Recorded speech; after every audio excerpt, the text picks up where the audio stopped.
말씀해 주시는 하나님의 은혜가 여러분들과 함께 하시기를 소망합니다. 아멘. 한 주일 동안 잘 지내셨습니까? 네.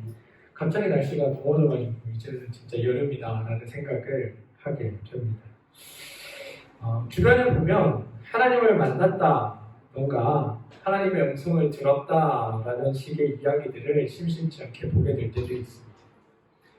제가 대학원에서 공부할 때 이제 저랑 같이 공부했던 한 그 목회자, 근데 목회자들이 있는데 이제 그분은 자기 아버지가 하는 교회에 성도님 한 분이 계신데 그 성도님이 이렇게 성경을 쓰신다는 거예요. 그래서 뭐 이렇게 그냥 성경을 쓰는 걸 얘기하나 했더니 그게 아니라 하늘로부터 자꾸 어떤 말씀이 들려서 그 말씀을 가지고 자기가 이렇게 들리는 말씀을 쓰고 있다, 뭐 이런 얘기들을 종종 들려준 기억이 있습니다.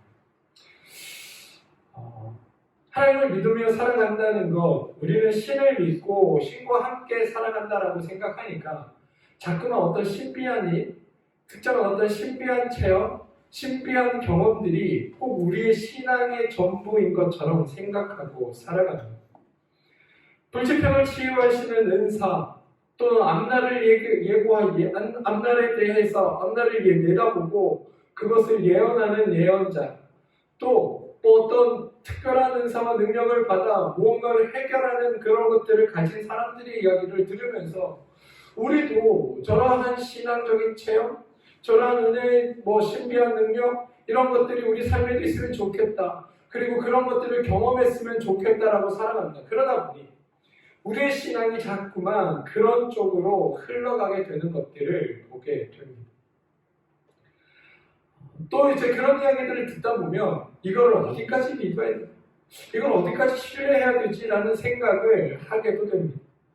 한때 어떤 목사님들이 간증하면서 기도를 했더니 금리빨이 나기 시작했다, 이런 것들이 간증으로 올라오기도 하고요. 어떤 목사님들은 그렇게 하면서 이렇게 이제 이상하지도 않은 일들이 막 이루어져 가는 것들이 내 삶에 촉촉촉 펼쳐져 가는 것들을 신앙으로 간증하기도 합니다. 우리는 이런 식으로 신앙을 만나고 이러한 이야기들을 특별한 경험인 것처럼 듣다 보니 신앙은 저래야 되는구나, 신앙은 믿음은 저런 신비한 체험, 놀라운 일들을 경험해야만 되는구나 라고 생각하는 일들을 여기게 됩니다. 그런데 여러분, 이런 식으로 하나님을 만나는 게 하나님을 만나는 방법이라고 생각하게 된다면 우리는 하나님을 사람을 차별하여 특별한 은사를 주시는 분, 그렇지 않으시는 분으로 여기게 되고, 또한 하나님은 사람을 차별하여 은혜를 주시거나 은혜를 주시지 않는 분으로 여기게 된다는 오류에 빠지게 됩니다. 무속, 여러분들 아시는지 모르겠지만 무당들 아시죠? 주술이라는 게 있습니다. 주술. 이 무속 신앙과 주술 신앙이 사실 좀 많이 다르거든요. 어떤 차이가 있냐면 주술 신앙은 신을 받지 않는 사람이 어떠한 특별한 것들을 신에게 바치면서 자기가 원하고 바라는 게 신을 통해 이루어지는 걸 원하는 게 주술 신앙입니다. 그러니까 이 주술은 별의별 회개한 것들이 다 들어갑니다. 이렇게 죽은 사람을 신에게 바친다든가, 무슨 살아있는 영혼을 하나님께 살아있는 영혼을 자기가 바라는 신에게 이렇게 보낸다든지, 이렇게 특별한 거물을 지어서 이상한 것들을 하고 부족 같은 것들을 이렇게 써가지고 붙이고 그래서 어떤 죄를 드리고 기도를 드리고 이렇게 해가지고 그것을 통해 신을 감동시키고 그 신에게 원하는 것을 받아내는 것, 이런 것들을 주술이라고 얘기한다고 합니다. 무속은 자기가 믿는 신이 있는 겁니다. 자기가 섬기는 신이 있어요. 그래서 그 신에게 정성을 들이고 치성을 들여서 그 신이 자기의 이야기를 듣게 하는 것, 이게 무속이라고 얘기합니다. 그러니까 주술은 믿는 신이 특별히 없지만 수많은 잡신들 중 하나가 내가 하는 이 행위를 보고 이것 때문에 나의 소원을 들어주는 게 주술이라면, 무속은 자기가 믿는 특별한 신이 있는데 그 신을 감동시켜 그로부터 무언가를 얻어내는 게 미신입니다. 둘 다 핵심은 자기가 믿는 신을 감동시켜 그 신으로 하여금 무언가를 얻어낸다는 것에 방점이 찍혀 있습니다. 근데 여러분, 우리가 믿는 신앙, 우리가 바라는 신앙, 하나님에 대한 경험, 우리가 막 바라고 원하고 이런 것들이 우리 삶에 이루어졌으면 좋겠다라고 얘기하는 수많은 간증들의 이야기를 한번 여러분들 기억하고 떠올려 보십시오. 이 주술과 미신과 도대체 무엇이 다른가라는 말입니다. 신의 이름이 하나님으로 바뀌었을 뿐이지 미신과 무속과 주술과 아무것도 다른 게 없는 게 우리가 믿는 하나님에 대한 믿음의 모습이 아닐까라는 생각을 해보게 됩니다. 여러분, 이건 차이를 분명히 구분하셔야 됩니다.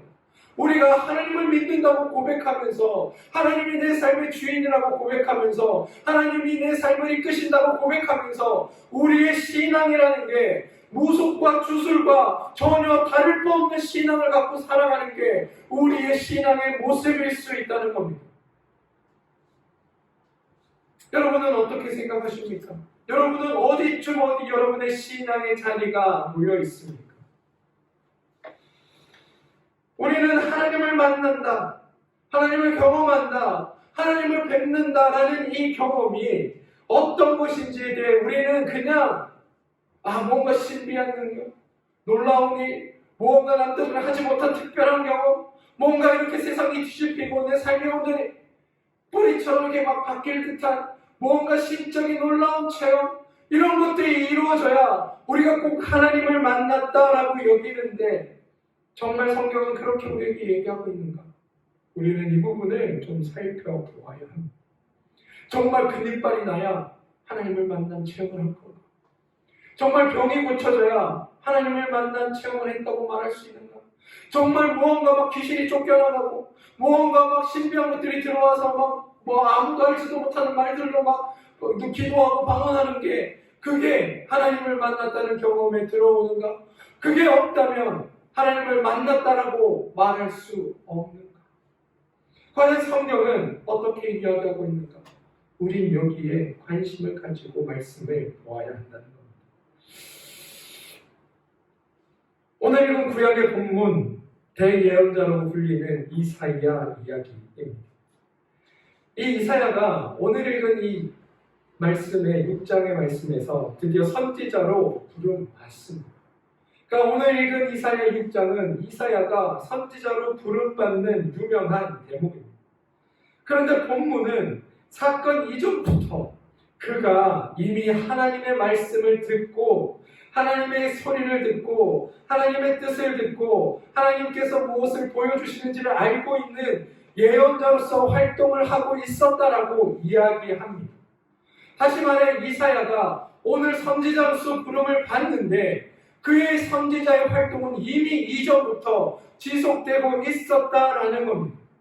그런데 마치 성경은 이사야가 오늘 처음 하나님을 만나는 것처럼 묘사하고 있습니다. 그래서 이 본문에 사실 여기에 들어와 있는 게 매우 어색하기 그지없습니다. 사실은 제일 먼저 이사야가 하나님으로부터 이 6장의 소명을 받고 그 다음부터 그가 어떤 예언을 하고 어떤 선포를 하고 어떤 하나님을 증거했는지에 대한 이야기들이 진행되어야 할 것 같은데 이미 그는 선지자로 예언자로 활동하고 있고 하나님의 말씀을 이스라엘 백성들 가운데 선포하고 있고 이미 하나님의 뜻을 전하고 있다가 오늘 갑자기 6장에 이르러 하나님께 선지자로 부름받고 있는 이 장면. 그래서 우리가 이 장면을 통해 도대체 무슨 일이 벌어지고 있는지 또 하나님을 만나는 경험은 우리에게 어떤 것들을 하게 하는지를 살펴볼 수 있는 본문이기도 합니다. 우리 6장 1절 말씀을 함께 보겠습니다. 여러분 제가 화면에 세 번역 말씀으로 준비해왔으니까 이 말씀 우리 함께 보겠습니다. 우시아 왕이 죽던 해에 나는 높이 들린 보좌에 앉아 계시는 주님을 배웠는데 이렇게 됩니다. 저는 이 장면을 읽으면서 욥이 간절하게 하나님을 바라다가 드디어 하나님 앞에 하나님의 음성을 듣고 그분 앞에 자기의 신앙을 고백하는 장면이 떠올랐습니다. 어디냐 하면 욥기 42장 5절인데요. 이것도 함께 읽겠습니다. 주님이 어떤 분이시라는 것을 지금까지는 제가 기록만 들었습니다. 그러나 이제 제가 눈으로 주님을 뵙습니다. 아멘. 주님이 어떤 분이라는 것을 지금까지는 제가 귀로만 들었습니다. 그러나 이제 제가 주님을 뵙습니다. 제 눈으로 주님을 뵙습니다라고 고백합니다. 여러분, 하나님을 만나는 일, 하나님을 만나는 경험이란 사실 바로 욥이 고백하는 이 고백의 경험입니다. 이사야가 우시아 왕이 죽던 해에 높이 들린 보호자에 계신 주님을 배웠다라고 고백하는 그 고백. 살아계신 하나님을 직접 만나는, 눈으로 보는 그 일이 하나님을 만났을 때 일어나는 일이라는 겁니다.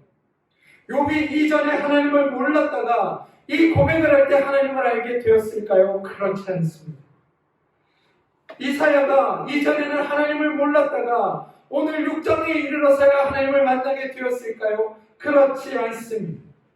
오늘 본문은 귀로 전에 듣던 간접적인 경험으로만 알고 있던 하나님을 내 삶에 직접 역사하시는 하나님으로 직접 만나게 된 사건을 전제로 이야기하고 있다는 것. 그러니 여러분, 중요한 건 어떤 방언을 받고 특별한 계시를 받고 놀라운 일이 내 삶에 일어나는 게 아니라 내 삶 속에서 살아 역사하시는 하나님을 만나는 경험이 우리에게 있다는 것이 하나님을 만난 사람의 경험이라고 성경은 이야기하고 있다는 겁니다. 어떠한 특별한 일, 특별한 능력, 특별한 계시, 특별한 사건, 특이한 무언가가 우리에게 경험되어야 드디어 내가 하나님을 만났다. 드디어 내가 주님 안에 속했다라고 고백할 수 있는 것이 아니라 임마누엘의 하나님, 다시 말해 내 삶에 늘 동행하시며 함께하시며 내 삶을 살피시며 인도하시는 하나님의 그 인도하심을 내가 받고 있다는 것을 내가 깨닫고 알고 있다면 그 자체로 나는 하나님을 만난 경험을 한 존재로 살아가고 있다는 증거로 성경은 우리에게 말하고 있다는 겁니다. 여러분, 왜 성경은 이렇게 특별한 일로 우리에게 기록하는가? 여러분, 그가 누구에게나 하나님을 만나는 그 경험은 매우 놀랍고 특별한 일처럼 느껴지기 때문입니다. 어떤 신비한 것을 경험해서가 아니라 그냥 주님을 만나는 그 자체가 내 삶의 시선과 시각이 송두리째 변화되고 내 삶 전체가 바뀌어가는 경험이기 때문에 그렇습니다. 이 말은 다시 다른 말로 말씀드리면 내가 신앙생활을 30년 하고 내가 하나님을 40년 믿고 내가 교회에서 직분을 받고 내가 장로고 목사인데 내 삶에서 하나님 때문에 내 삶 전체가 변화되고 내가 보는 시각이 바뀌어지고 내가 이전에 살아왔던 나와 다른 존재로 살아가게 되는 경험이 우리 안에 없었다면 그건 아직 우리가 하나님을 만나지 못한 경험이라고 말할 수도 있다는 것. 오늘 이사야는 시대를 꿰뚫는 예언을 이스라엘 백성들에게 전해왔습니다. 그런데 특별히 우시아 왕이 죽던 그 해에 비로소 하나님을 경험하게 된 겁니다. 이게 이사야에게 있어서 내가 이전에 전했던 말씀이 내가 살아왔던 삶이 내 삶 안에서 이루어지는 그 하나님의 모든 것들이 단순히 내가 그냥 귀로 들어서 전하는 것이 아니라 하나님의 능력과 은혜 안에 전하게 된 일이었구나. 내가 앞으로도 주님 뜻 안에 살아가는 것이 마땅하구나를 깨닫게 되는 놀라운 순간이었다는 게 성경의 고백이라는 것. 이사야는 남유다의 왕으로 재위하면서 52년간 유다를 부강하고 강력한 왕으로 이끌었던 우시아가 죽었던 그때를 자신이 하나님을 만난 그 시기라고 표현합니다. 왜냐하면 그때 이스라엘 백성들이 닥쳤던 그 삶의 자리가 도저히 하나님 없으면 살아갈 수 없는 자리였기 때문에 그랬습니다. 우시아 왕은 여러분 52년간 유다를 다스리면서 유다를 강력하고 부강한 나라로 만들었던 왕이었습니다. 그런데 이 우시아가 죽으면서 제국을 그 주변의 제국을 이루던 아수르의 다글라필레셋 3세가 아수르 왕으로 즉위하게 되었고, 이 아수르 왕이었던 다글라필레셋 3세는 이 아수르를 제국으로 성장시키면서 주변의 나라들의 힘으로 하나하나 굴복시켜가는 왕이 이 아수르의 왕으로 등극했던 시기였던 겁니다. 그러니 이스라엘 입장에서 보면, 남유다 입장에서 보면 자기를 지금까지 부강한 나라로 잘 이끌었던 왕이 죽게 되었고, 주변에는 강력한 제국을 일으키려는 힘이 있는 제국의 왕이 성장하여 그 나라를 지금 하나하나 제국을 키워가고 있는 상황이 이 남유다의 상황이었다는 겁니다. 그런데 이러한 절체절명의 상황에 잠시 한눈 팔거나 잠시 삐끗하는 순간 나라가 망하고 이스라엘 백성들이 노예로 잡혀갈 그 상황에 이사야는 이 유다의 지금 상황을 꿰뚫어 본 겁니다. 그래서 지금의 이 상황에서 우리가 이 아수르의 제국의 손아귀로 들어가지 않는 방법은 하나님께 의지하는 것, 하나님을 붙드는 것밖에 없다라고 생각했습니다. 하나님의 뜻을 이루고 하나님의 말씀대로 우리가 하나님만을 의지하며 살아가는 것밖에 없다라고 이야기한 겁니다. 생각했던 겁니다. 그래서 그걸 사람들에게 선포하였습니다. 문제는 남유다 사람들은 거기에 귀를 닫았던 겁니다. 지금의 자신의 삶의 상황이 바람 앞에 등불 같은 상황입니다. 자신이 지금 살고 있는 오늘이 괜찮은데, 오늘이 안전한데, 그렇게 여겨졌기 때문에 이사야 선지자의 위급하다, 지금 이러고 있을 때가 아니다. 오히려 더 하나님께 의지하며 우리가 지금까지 해왔던 것들을 다시 하나님 앞에 새롭게 돌아봐야 된다라고 말하는 그 말이 들리지 않았던 겁니다.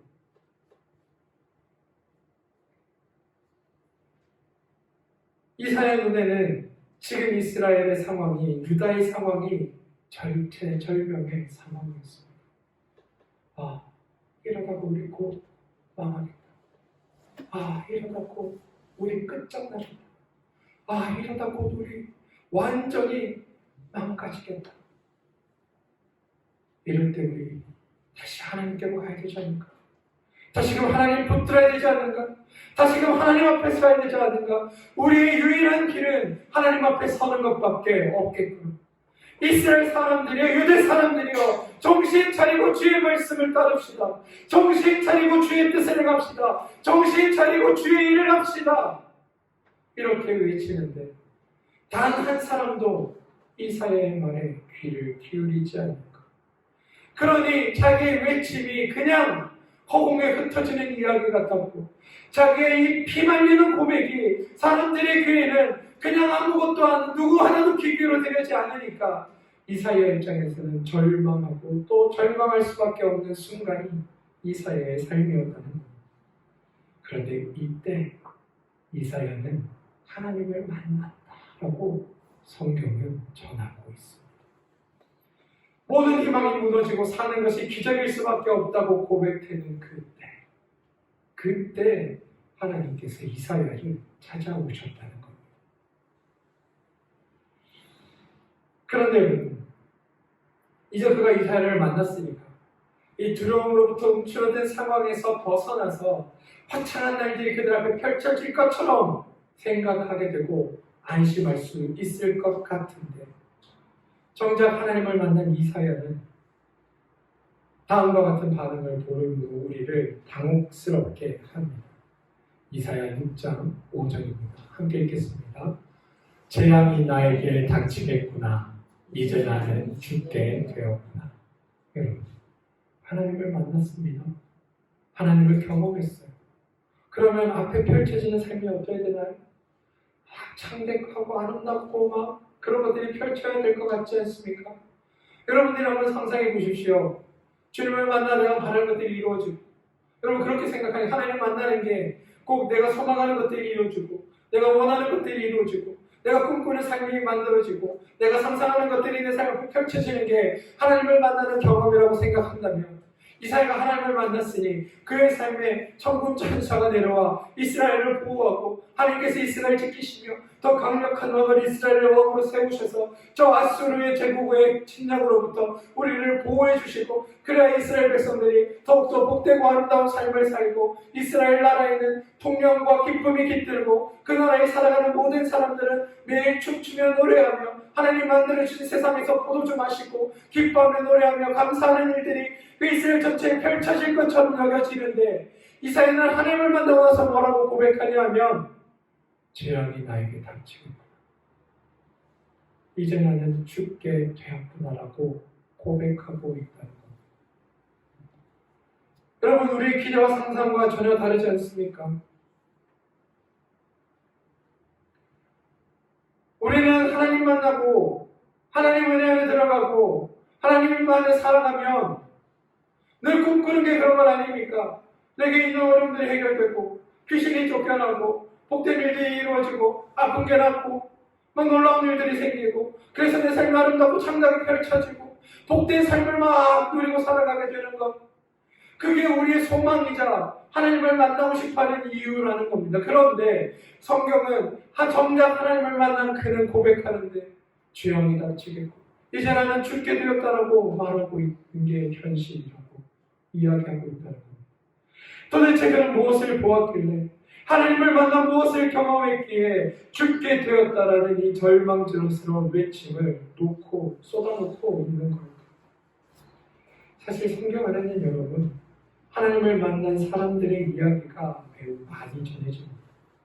불타는 떨기나무 아래서 하나님을 마주하게 되었을 때 신을 벗으라 라는 얘기를 듣고 두려움에 얼굴을 가렸던 모세의 이야기. 다메섹 도상으로 가던 중에 부활하신 주님의 음성을 듣고 고꾸라져 버렸던 바울의 이야기. 하나님을 만난 사람들의 반응은 하나같이 여러분 이와 같았다는 겁니다. 그럼 왜 이럴 수 있을까? 왜 이럴까? 그건 여러분 너무나 당연합니다. 세상보다 높고 세상보다 크신 창조주 앞에 내가 서게 되면 나라는 존재가 정말 아무것도 아닌 보잘것없는 존재라는 것을 깨닫기 때문입니다. 내 작은 존재에 대해 내가 스스로 직면하기 때문에 나라는 존재가 얼마나 하찮은 존재였는지 나라는 존재가 얼마나 보잘것없는 존재인지 나라는 존재가 하나님 앞에서 정말 얼마나 가짜는 존재인지를 스스로 발견하게 되는 게 하나님 앞에 바로 섰을 때 나를 인식하게 되는 첫 번째 일입니다. 정말 나는 아무것도 아니다.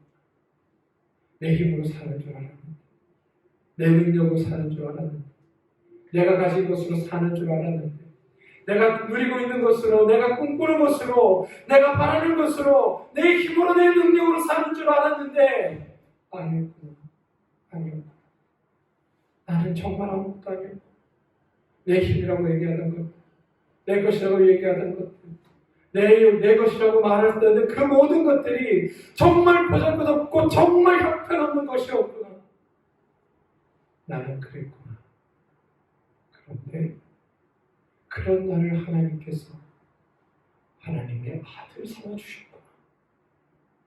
그런 나를 하나님께서 의롭다 하시는구나. 그런 나를 하나님이 자녀 삼아주시고 자기 아들을 이 땅에 보내어 죽기까지 나를 살리셨구나. 이게 하나님 앞에 섰을 때의 경험이라는 것. 성경은 이 첫 번째 경험, 내가 내 힘으로 살다고 생각했다.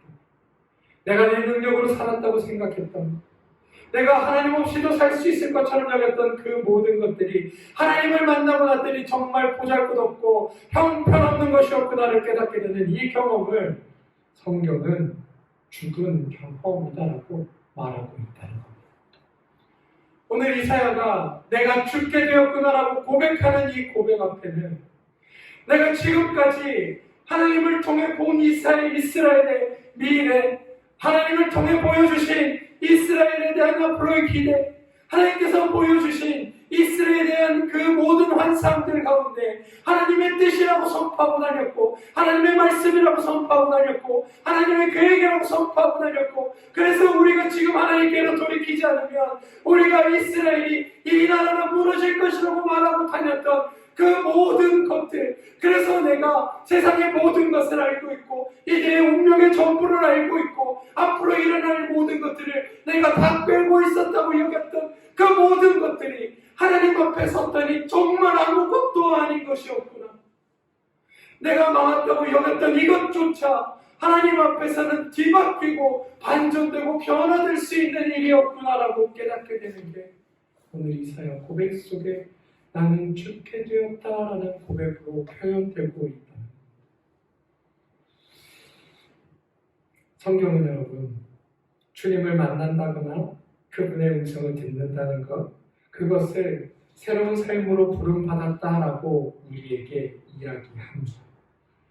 나라는 존재에 막 사로잡혀 살던 내가, 하나님 없이 살아가던 내가 하나님을 만나게 됨으로 하나님 안에 살아가는 게 나에게 가장 멋진 선택이고 가장 복된 선택이고 가장 아름다운 일이었구나를 고백하는 것, 이게 하나님을 만나는 경험이라고 이야기하고 있다.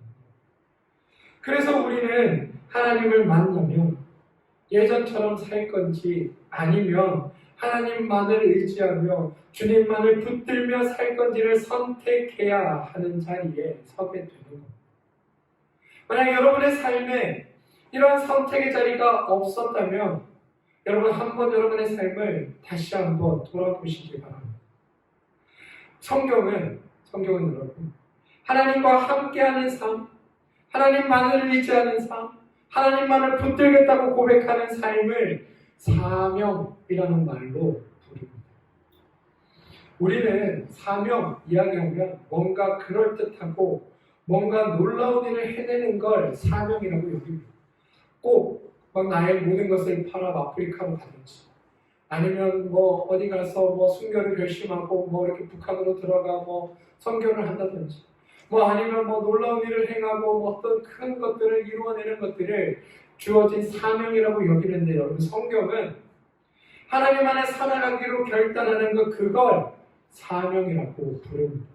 그래서 네가 부름받을 때 무엇을 위해 부름받았는지, 그리고 그 너의 삶을 통해 맺어진 열매가 무엇인지, 여기에 대해서 성경은 아무런 관심도 가지지 않습니다. 대신 네가 정말 살아가는 이 삶이 하나님의 말씀에 근거해 살아가는 삶인가? 하나님의 인도하심에 근거하여 살아가는 삶인가? 하나님의 이끄심과 이루어 가심 속에 만들어져가는 삶인가 아닌가로 네가 사명자인지 아닌지를 구별하고 있다는 겁니다. 하나님과 함께하며 살아가는 삶, 그 삶이 사명의 삶이고 그 삶이 믿음의 삶이라고 성경은 이야기합니다. 저는 그 자리에 우리 모두가 서야 된다라고 생각합니다. 우시아의 왕이 죽던 그 해, 내가 붙들고 내가 의지하는 모든 것들이 무너졌던 그때 하나님께서 우리를 찾아와 만나주셨고 하나님만을 의지하며 살아가게 하시는 것, 그게 하나님을 믿는, 하나님을 만난 사람들의 삶이라고 성경은 우리에게 전하고 있다는 것. 그러니 내가 주님을 만났다, 주님을 만나지 않았다는 어떻게 평가할 수 있을까요? 방언을 한다, 금일발이 난다, 귀신을 쫓는다, 놀라운 기적과 이적을 행한다가 아니라 내가 누구를 의지하며 살아가는가, 내가 누구 안에 살아가는가, 누구 때문에 내 삶이 이루어진다라고 내가 고백하고 있는가를 가지고 하나님을 만났는지 만나지 않았는지를 판단하는 게 성경의 이야기라는 것. 오늘 복음서에는 여러분 니고데모라는 사람이 등장합니다. 이 사람은 예수님 앞에 서는 것도 바로 이와 같다라는 것을 우리에게 보여줍니다. 그는 여러분 바리새파 사람이었습니다. 바리새파 사람들은 겉모습으로 드러나는 것에만 마음이 뺏긴 외식한 종교인들이라고 성경이 우리에게 소개합니다. 그런데 이 바리새파 사람들의 신앙적인 모습만 비교해 보면 여러분, 이들처럼 거룩하고 신실했던 사람이 없습니다. 우리는 교회에서 신앙생활 열심히 하는 사람들 보면 믿음이 좋다라고 얘기하죠. 이들보다 믿음이 좋은 사람은 단연컨대 없습니다. 믿음 좋음의 대명사입니다. 우리가 흔히 하는 모든 교회 봉사, 흔히 하는 신앙생활에 최고의 정점을 찍었던 사람들이 바로 바리새인들이었다는 겁니다. 여러분이 하는 일들이 바리새인의 발끝에만 따라간다고 해도 여러분들은 아마 매우 위대한 신앙인으로 거룩한 자들로 이 땅에서 칭송받고 칭찬받을 겁니다. 그런데 그들을 향해 예수님은 외식하는 자다라는 말을 서슴지 않고 하셨다는 겁니다. 어떻게 해서든 하나님의 명령과 규례와 율법을 따르기 위해 애쓰며 살았고 늘 스스로 절제하였고 말씀도 잘 알고 율법도 철저하게 지키며 하나님께는 영광, 여호와께는 정결이란 말을 입에 달 만큼 살았던, 입에 달고 살았던 훌륭한 종교인, 그리고 늘 잘 보여야, 하나님 앞에 잘 보여야, 다른 사람 앞에 잘 보여야, 그것이 우리의 신앙의 업적이라고 여기며 이것들이 나를 구원으로 이끌 것이라고 여겼던 이들의 표본. 그래서 누구나 보면 거룩하다, 누구나 보면 정결하다, 누구나 보면 위대하다라고 말했던 종교인들의 표상이었던 그들을 향해 예수님은 뭐라고 말씀하셨냐? 이 외식하는 자들아라고 말씀하셨다. 사실 여러분, 예수님께 이런 이야기를 들었던 까닭은 그 외식을 통해 자신의 만족이 바리새인들에게는 주어졌기 때문입니다. 와, 정말 신앙이 좋아요. 와, 정말 믿음이 좋아요. 이야, 끝내주네. 이야, 기도 잘한다. 이야, 진짜 저렇게 신실한 사람을 내가 못 봤어. 이야, 저렇게 저 사람 믿음이 대단해. 이런 얘기를 끊임없이 들으며 살았던 그것이 자기에게 기쁨이었던 겁니다. 믿음 생활, 신앙 생활이 하나님의 말씀을 따르고 주의 뜻을 이루고 내 삶을 인도하시는 분이 하나님입니다를 고백하며 주님만을 의지하며 살아가는 삶이 아니라 내가 하는 것들로 남에게 칭찬받는 삶, 내가 행한 것들로 남에게 잘한다 인정받는 삶, 내가 행한 것들로 남들로부터 잘했다라고 이야기 듣는 삶으로 그들이 사라졌기에 외식하는 자가 된 것이라는 겁니다. 여러분, 여러분들의 신앙의 자리는 어디에 계십니까? 하나님으로 만족하는 한 주 보내셨습니까? 하나님이 내 삶의 주인이었습니다. 그래, 오늘 나오는 이 기쁨이, 오늘 이 예배스터에 나오는, 이 교회에 나오는 이 시간이 하나님 때문에, 하나님이 주신 기쁨 때문에, 하나님 만난 감격 때문에 내가 주님 앞에 나오지 않을 수 없었습니다. 주님, 내 주님의 나의 삶의 주인 되어주셔서, 하나님 내 삶의 인도자 되어주셔서, 하나님 내 삶의 전부 되어주셔서 너무나 감사하고 너무나 감격하고 너무나 행복했습니다. 그래서 내가 이 아침 하나님 나올 수밖에 없었습니다 라고 말하며 나오신 게 여러분의 삶의 자리셨냐고 고이 있는 겁니다. 여러분, 신앙 안에 살아가는 삶, 믿음 안에 살아가는 삶, 이걸 주술이나 미신처럼 여기지 마시기 바랍니다. 예배 나오고 기도드리고 찬양하고 그래서 복 받고 그거 열심히 해서 더 좋은 성과 상급을 쌓아 천국 가고, 이것이 우리의 신앙의 목표가 아니라 내 삶의 내 삶을 인도하시는 하나님, 우리 가정의 주인 되신 하나님, 내 직장의 주인 되신 하나님, 내 일터의 주인 되신 하나님, 그 하나님이 오늘 나를 이끌고 계신다. 그 하나님의 삶의 주인 되신다. 그 하나님이 나의 전부 되시며 나는 그 하나님의 은혜 속에 살아간다. 그 하나님의 인도 속에 살아간다. 그 하나님의 위로하심과 도우심과 은혜 베푸심 안에 살아간다. 이것을 고백하는 게 믿음의 생활이고 그 고백이 우리의 신앙의 전부임을 기억하시고 하나님 만난 사람으로 살아가시기를 주님의 이름으로 축원드립니다.